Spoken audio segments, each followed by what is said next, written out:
on kâdinin yani halifalama dostum. Ve Hey. Ömrüne mi diyedi? Değil kırdar biliyor musun?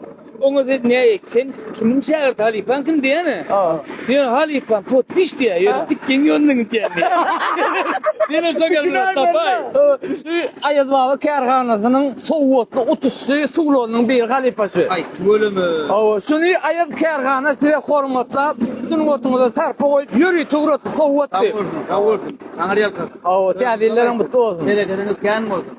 Tədillerim kutlu olsun, düşümlü olsun. Şeydi. Allah razı. Adam şuna megleyera. Ayal olsa. Kışta dik futbol ya. Kışta çilyan, futbol ya. Şeyle ol ya. Arsa maşını çilyan, tuğda. Muğul tarafı var. Ayaz Baba yılla bir gelir. Özünün oradan hepsi de paylap durur. Soğut. Nezele yok. Biraz gözünden öyle oluyor.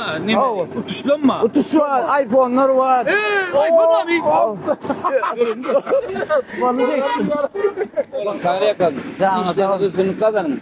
Sağ olun, tədillerine kutlu olsun. Düşümlü olsun. Sağ ol Arlifa. Memnun olsun. Hey benim koşayın ha. Gurlap koşun mı? Geldiğiniz kutlu olsun. Hemmeniz canınız sağ olsun, ömrünüz uzak olsun, gül kemrağınız olsun. Dine gülüp yılgırıp yaşayın. 26. yıl ırskal bereket dövlet getirsin. Su içip yaşan. Ayaz su içip yaşayın. Hakiki. İstemem kızdır yaşı. Tom sistem falkınlat ya. Kızdır ya. Kızdır ya. Bir şeyden o. Hava kalktı kokuyu. Ile gül yalvarlı daha suğlar düşürelim. Bak şuna